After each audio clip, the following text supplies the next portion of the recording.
Cogos, Bitcoin. Quero saber a sua opinião de Bitcoin.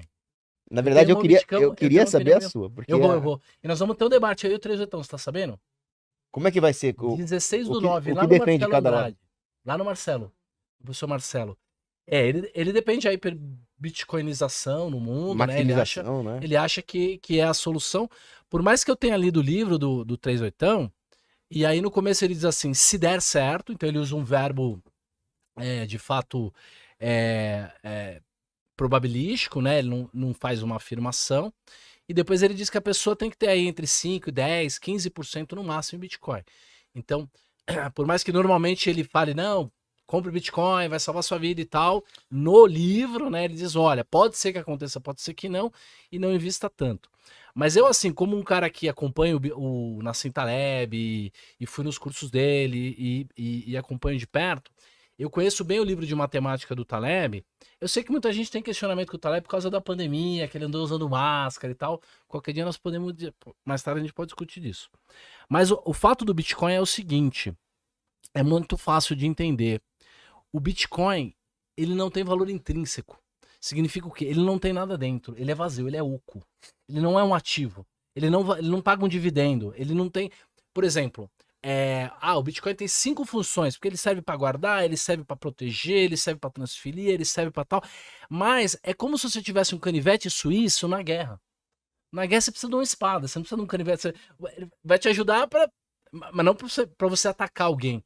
Então o Bitcoin ter 5 funções, todas elas que se complementam e tal, não resolve o problema do Bitcoin, porque nenhuma dessas funções é muito boa. É caro para transferir, leva tempo, para guardar o inferno. Você pode ter a senha que você junta, que você transfere, que você guarda, que você imprime um papel, que você guarda na cabeça, você tem um negócio de ferro e tal.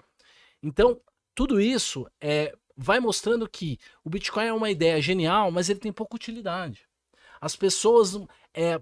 o Bitcoin não tem um ativo lá dentro, ele não tem uma cota de um fundo, ele não tem o ouro, ele não tem uma dívida de alguém que vai valorizar. Ele simplesmente, para uma pessoa ganhar dinheiro com o Bitcoin, uma outra pessoa tem que comprar mais caro. O Bitcoin não tem por sua própria natureza uma fonte de renda, um gerador de renda. Então qual é o problema dele? Ele é altamente especulativo e volátil e é da natureza intrínseca, estatística, são propriedades estatísticas do próprio Bitcoin que provavelmente não irão mudar, porque fazem parte meio que de uma lei matemática, de um princípio, que é o quê? Tudo aquilo que não tem valor intrínseco é altamente volátil. Por quê? Porque se os juros na sociedade fosse zero, qualquer coisa que tem fluxo de caixa valeria infinito. Porque a fórmula do fluxo de caixa é você pega tudo que alguma coisa pode render em cima e divide pelo juro. Se o juro de baixo é zero, ou se aproxima de zero, o valor de cima ele tende ao infinito. Então, quando as pessoas vão querer tudo no presente, né? Exato. O juro é tão baixo, que o valor daquilo é muito alto, mesmo que aquilo tenha um rendimento, um fluxo de caixa pequeno. Então, quando o juro cai muito rápido, o Bitcoin ele tende a se valorizar muito. Porque ele não tem um fluxo de caixa, mas ele tem uma promessa, ele é um colecionável, está sobrando dinheiro no sistema. Então ele tende a se valorizar muito rápido. Então, para a gente ter um Bitcoin a 120 mil dólares nos próximos 2, 3 meses, é bem possível que isso aconteça. O problema é que quando a gente tem uma crise de liquidez, quando falta dinheiro e o juro sobe muito rápido, como ele também está de baixo na fórmula, qualquer coisa em que o juro tende a infinito vale zero.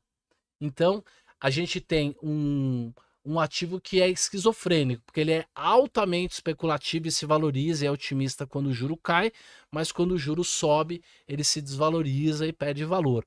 E o que é o colapso de liquidez ou a crise de liquidez do sistema?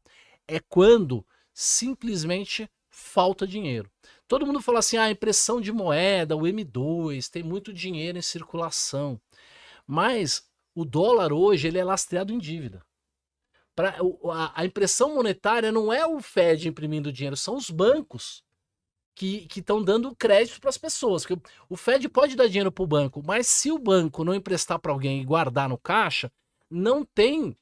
Existiu a impressão monetária, mas não existe o impacto no poder de compra das pessoas, porque não houve aumento de... Não tem mais dinheiro circulando.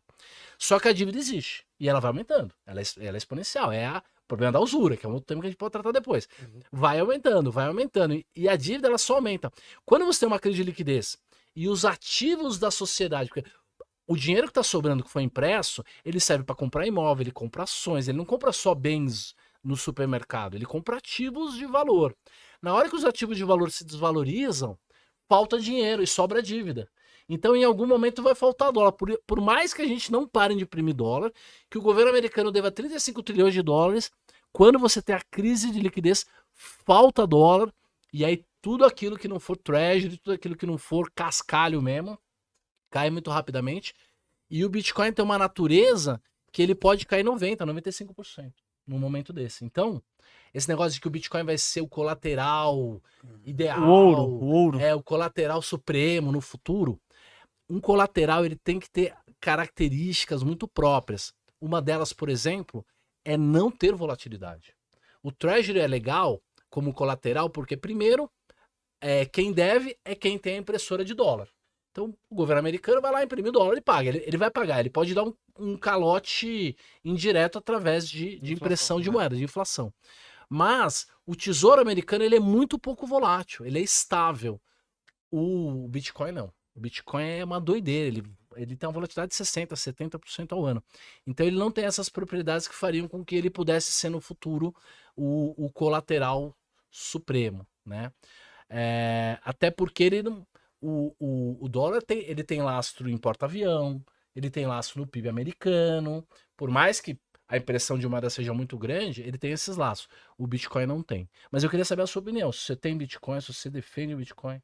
Você é um bitcoinheiro? Eu não sou um bitcoinheiro como é o caso do 38, mas eu gostaria muito de ver esse debate entre o Roxo e o 38, porque esse tema ainda não está suficientemente explorado na economia. Eu escrevi até um artigo chamado A Ontologia do Bitcoin, tentando enxergar qual seria o lastro, qual seria o valor intrínseco do Bitcoin. E nesse artigo eu escrevi que o principal ponto do Bitcoin é servir como um índice de preços relativos. Só que para isso ele não poderia ser tão volátil. Então, será que vai chegar um tempo em que o Bitcoin vai adquirir um certo valor estável no momento que ele passar a ser adotado pela economia como um todo? A hora que o custo de transação for menor, a hora que as pessoas não tiverem tanta barreira de informação para operar o Bitcoin? Pode ser que sim, isso no médio a longo prazo. Mas num longuíssimo prazo, eu tendo a concordar com o Roxo pelo seguinte: o Mises escreve, quando ele fala do teorema da regressão, que só é dinheiro estável num longuíssimo prazo aquilo que for de uso industrial, né, uma commodity, ou que for um crédito contra alguém. E o Bitcoin não é nenhuma dessas duas coisas. Ele pode ser muito bom para te proteger contra a atual sanha do Estado. Hoje o Estado pode confiscar o ouro físico de alguém. Eu acho que essa é a função do Bitcoin. Essa é a grande função dele.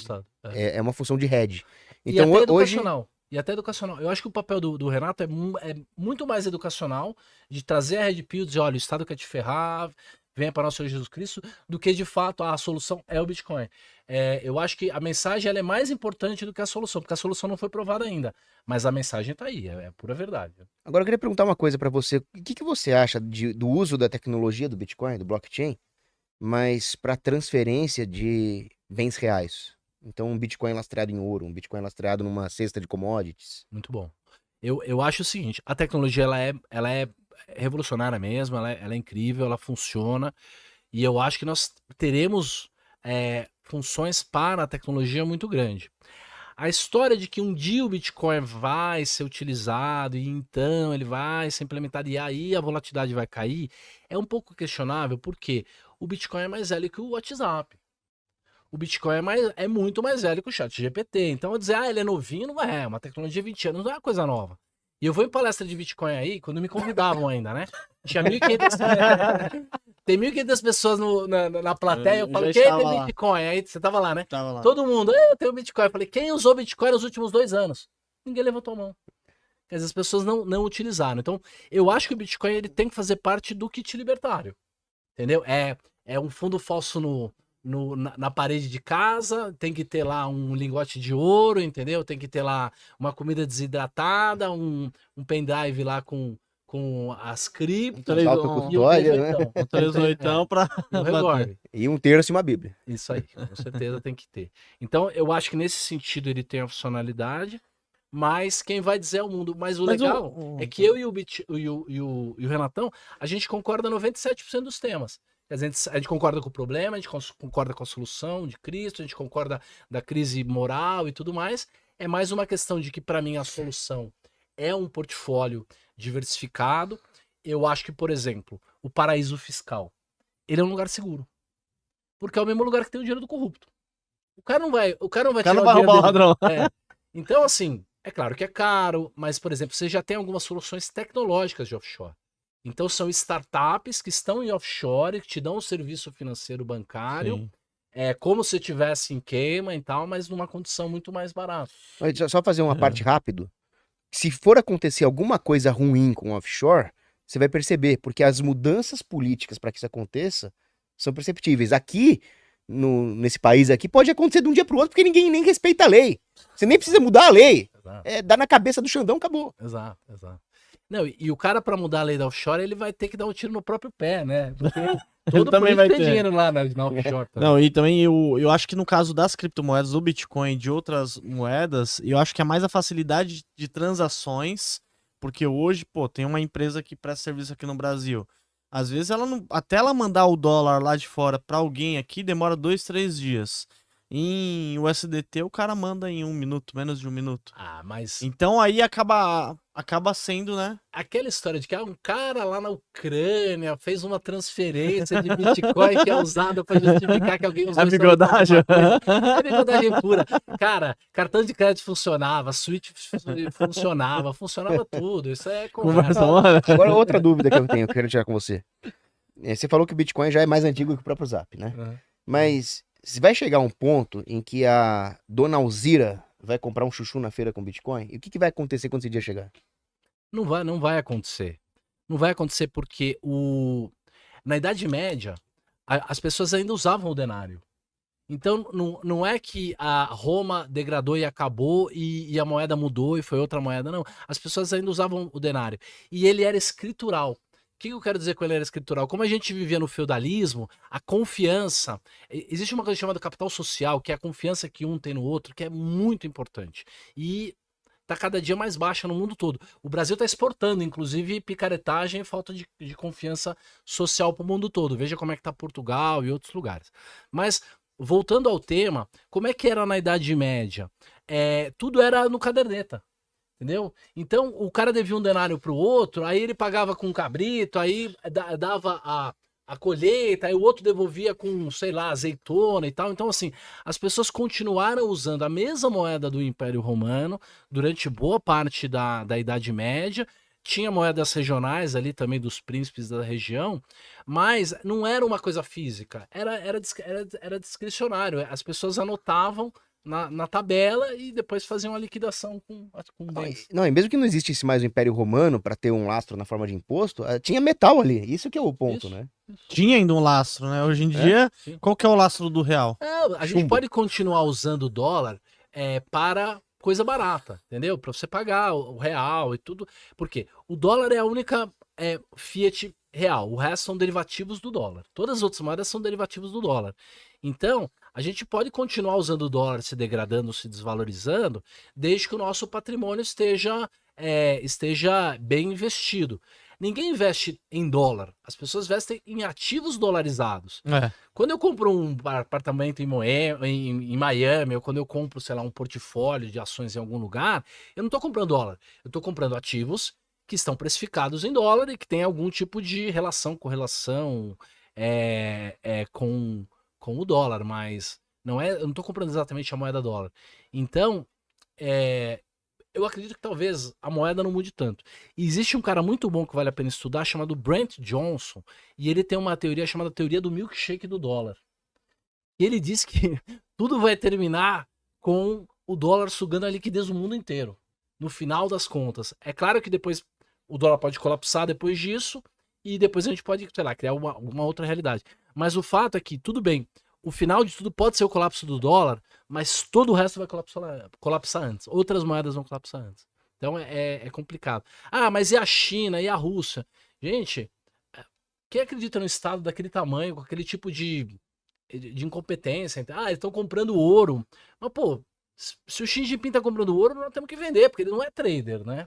Então, assim, eu acredito que a gente não sabe exatamente o que vai acontecer no futuro, mas não há necessidade de que a moeda do dia a dia deixe de ser o que a gente usa hoje.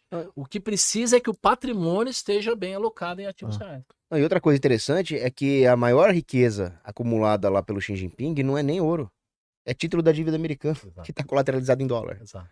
É bizarro. Tubarões, se vocês quiserem ver cotação de ações, de fundos imobiliários, de BDRs, ETFs, criptomoedas, você consegue ver através do site do Investidor 10, a plataforma completa. Tem diversos rankings também, maiores lucros, maiores ROIs, empresas que pagaram mais dividendos nos últimos 12 meses. É uma plataforma completa e você consegue gerenciar sua carteira. O QR Code tá aqui na tela, aqui, só você acessar ou no link da descrição aqui do vídeo também.